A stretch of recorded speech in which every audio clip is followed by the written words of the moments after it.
Now we'll start with the essay. SAE, SAE, SAE, SE, SAE, SAE. पहले तो SAE 3400 क्या है? SAE the examination of prospective financial information. Prospective financial information आ जाता है। तो प्रोस्पेक्टिव फाइनेंशियल इन्फॉर्मेशन क्या होता है? तो prospective financial information equal to financial information based on assumptions about events that may occur in future and the possible actions by an entity. And the possible actions by an entity, financial information based on assumptions, events assumptions about the events that may occur in future and the possible actions by an entity. It is highly subjective and requires the judgment. It is in the form of forecast and the projection. Forecast and the projection. Forecast क्या होता है? Best estimate assumption and projection hypothetical assumption or mixture of best estimate या फिर hypothetical assumption. It reflects the anticipated experience it and events and conditions management expects to take place. Forecast क्या होता है? Events and actions management expects to take place. फिर projection क्या होता है? Events and actions which are not necessarily expected to take place. Now responsibilities of management क्या है? UBDA, UBDA, UBDA, UBDA, U underlying assumptions को understand, underlying assumptions को form करना, फिर बेसिस ऑफ असम्पशन फॉर्म करना, disclosure of PFI and identification of PFI. UBDA, UBDA underlying assumptions, basis of assumptions, D से disclosure and identification of PFI. Now auditor's duty क्या है? Appropriate accounting policies follow हुई कि नहीं वो देख लो। Assumptions, assumptions जो भी बेस्ट एस्टिमेट असम्पशन है वो रीजनेबल है कि नहीं, हाइपोथेटिकल असम्पशन कंसिस्टेंट है कि नहीं, फिर prospective financial information prepared on the basis of assumption है कि नहीं, एडिक्वेट डिस्क्लोजर दिया है कि नहीं, best estimate and hypothetical assumption क्या है और वो कंसिस्टेंट है कि नहीं है विद द फाइनेंशियल स्टेटमेंट। तो ऑडिटर की ड्यूटी क्या है? ऑडिटर की ड्यूटी सॉर्टेड है। Appropriate accounting policies, appropriate accounting policies follow हुई कि नहीं, फिर assumptions best estimate assumption reasonable है कि नहीं, हाइपोथेटिकल असम्पशन कंसिस्टेंट है कि नहीं, फिर PFI propose on the basis of assumption है कि नहीं, adequate disclosure about best estimate and hypothetical assumption है कि नहीं, and consistent with and consistent है कि नहीं, कंसिस्टेंट है कि नहीं with the audited financial and consistent है कि नहीं वो देख लेने का होता है। So whether it is consistent with the historical FS और नॉट, तो वो देख लो ना। नाउ प्री कंडीशन क्या? प्री कंडीशन क्या? उड़प्पे, उड़प्पे, उड़प्पे। आई से यू से इंटेंडेड यूज देख लो, यू से इंटेंडेड यूज देख लो, फिर डी से डिस्ट्रीब्यूशन जो जनरल और लिमिटेड डिस्ट्रीब्यूशन है वो देख लो, फिर ए से अपना जाता है नेचर ऑफ अजम्पशन देख लो, नेचर ऑफ अजम्पशन देख लो, नेचर ऑफ अजम्पशंस देख लो, जो भी नेचर ऑफ अजम्पशन अपन ने फॉर्म किया है वो देख लो, नेचर ऑफ अजम्पशन देख लो, और लास्ट में है पी से पीरियड कवर्ड और ई से एलिमेंट्स है। अगर उड़प्पे, उड़प्पे intended use distribution देख लो, nature of assumptions, period cover and elements. Auditor shall not accept or withdraw from engagement when assumption are clearly unrealistic. जब भी unrealistic है तो भाई अपन को accept नहीं करना है। Can professional accountants भी associated? तो वो अपना अतुल की बुक में वो जो क्लॉज 3 वाला है, क्लॉज 3 ऑफ सेकंड शेड्यूल है, वो देख लेने का होता है ना। एग्जामिनेशन, एग्जामिनेशन प्रोसीजर क्या है? KLC just, KLC just, KLC just, KLC just, KLC just. तो केस है knowledge obtained during the previous engagement, likelihood of material misstatement. C से competence of management regarding preparation of PFI. J से extent to which PFI is offered by management judgments. Management का judgment जो भी involve है। फिर E से experience of engagement team, S से source of information and S से stability of entities business. तो एग्जामिनेशन प्रोसीजर क्या है? KLC just, KLC just. K से knowledge obtain during previous engagement, L से likelihood of material misstatement, C से competence of management regarding PFI, J से extent to which management judgments में भी जो भी है वो जजमेंट आ जाता है। फिर ई से experience of engagement team, S से source of information to support assumptions and S से स्टेबिलिटी ऑफ बिजनेस आ जाता है।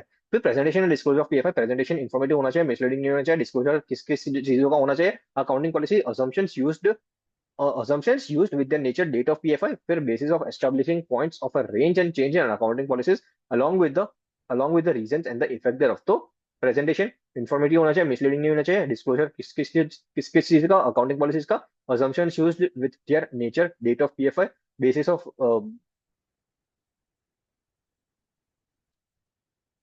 Basis of establishing points in a range और चेंजेस इन अकाउंटिंग पॉलिसीज का अपन को लेना होता है, उसका डिस्क्लोजर करना होता है। फिर मॉडिफाइड ओपिनियंस, अगर प्रेजेंटेशन एंड डिस्क्लोजर एडिक्वेट नहीं है तो क्यू ए और विड्रॉ कर सकते हो।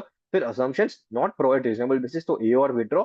दोषों कर रहा है लिमिटेशन स्कोप ऑफ ऑडिट करे तो डिस्क्लेमर या फिर विड्रॉ। तो इन तीनों केस में अपन को विड्रॉ करने की पॉसिबिलिटी आ जाती है। तो दैट वाज इट, ऐसे ही 3400 prospective financial information. Now will move to the 3420 वाला कर लेता है। सॉर्टेड है वो तो एकदम है कि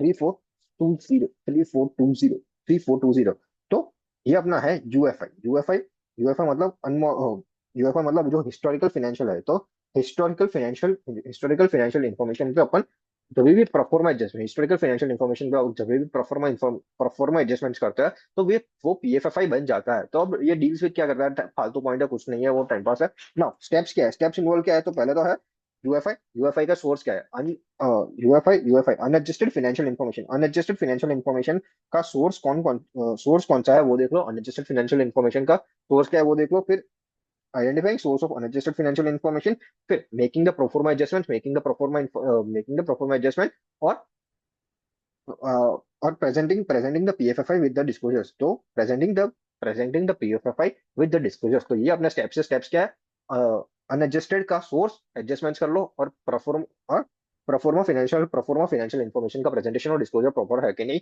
इसमें अपन प्रैक्टिशनर नहीं बोलते, प्रैक्टिशनर की रिस्पॉन्सिबिलिटी नहीं है ये सब चीजें करने की, मैनेजमेंट की रिस्पॉन्सिबिलिटी है।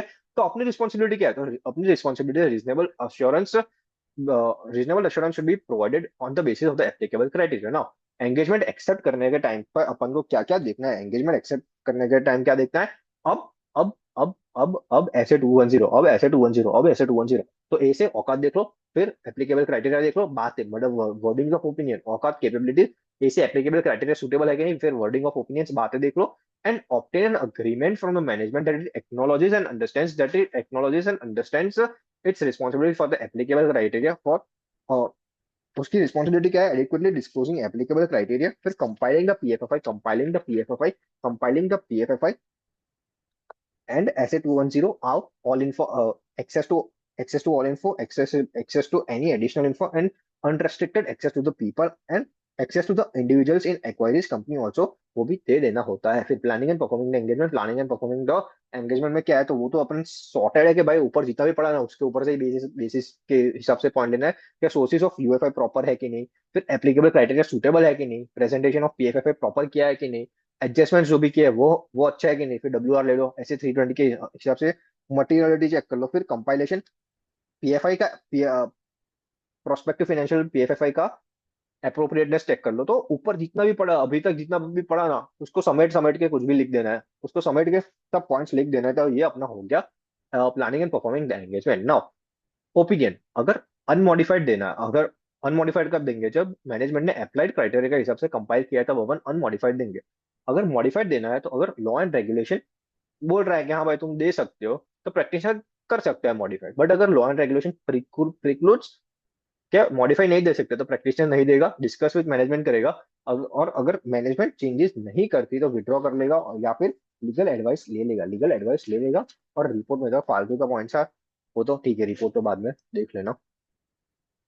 And with it the last SAE 3402 assurance reports of controls at a service organization। अब इस स्टेज पे टाइप 1 और टाइप 2 रिपोर्ट तो ठीक है, टाइप 1 और टाइप 2 रिपोर्ट तो अपन को आता ही है। टाइप 1 और टाइप 2 रिपोर्ट में क्या होता है, तो report on the description and design of controls at a service organization, description and design of controls at a service organization at a specified date। और यहाँ पे description, design and operating effectiveness through out the period देखी जाती है। Now objectives क्या है, objectives क्या है कि to obtain reasonable assurance on design and implementation of systems, design of the controls and operating effectiveness of the controls। तो ये ऑपरेटिंग इफेक्टिवनेस तो सिर्फ वो टाइप 2 रिपोर्ट में ही आता है, and to provide the report. अब प्रोसीजर्स मेन है, प्रोसीजर्स में क्या करना है, तो 3+4 करना है, 3+4 करना है। तो 3+4 पहला तो है एथिकल रिक्वायरमेंट देख लो, हायरार्की टीसीडब्ल्यूजी वाली चेक कर लो, फिर हायरार्की क्या और टीसीडब्ल्यूजी कौन कौन है वो चेक कर लो।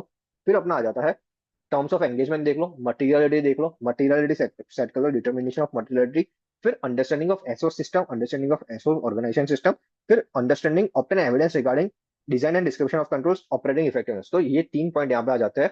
अंडरस्टैंडिंग 3 पॉइंट आ जाते हैं, understanding obtain evidence, obtain understanding, तो obtain understanding of SO system, obtain evidence regarding description and system of controls, and obtain evidence regarding operating effectiveness of the controls. With understanding the internal audit functions, WR asking for written representation। Now WR किस किस का लेना है, तो reaffirm कर लो कि भाई जो भी असर्शन है वो रीअफर्म कर लो। फिर all relevant information, it has provided service auditor with all relevant information, तो कोऑपरेट कर लो, ऑल रिलेवेंट इन्फॉर्मेशन दी है कि नहीं और डिस्क्लोज किया है कि नहीं। It is disclosed following to the service auditor if they are aware about disclose to me about nuclear non-compliance of law and regulation, deficiency in internal controls, या फिर subsequent कोई भी subsequent events that could have significant impact अपन को बता दिया है, और not operated controls को भी बता दिया, डिस्क्लोज कर दिया है। फिर मॉडिफाइड ओपिनियन। अगर सिस्टम का डिजाइन एंड इम्प्लीमेंटेशन प्रॉपर नहीं है, कंट्रोल्स का डिजाइन प्रॉपर नहीं है, type two control effectiveness proper नहीं है, और सफिशिएंट एप्रोप्रिएट ऑडिट एविडेंस नहीं मिल रहा है, तो मॉडिफाई कर दो ओपिनियन और उसका डिस्क्रिप्शन एंड रीजंस दे दो। मॉडिफाइड ओपिनियन कब कब करनी है? डीडीओ नहीं हो रहा है और या फिर साइन नहीं मिल रहा है, तब अपन को मॉडिफाई कर देना होता है। So that was it, all essays.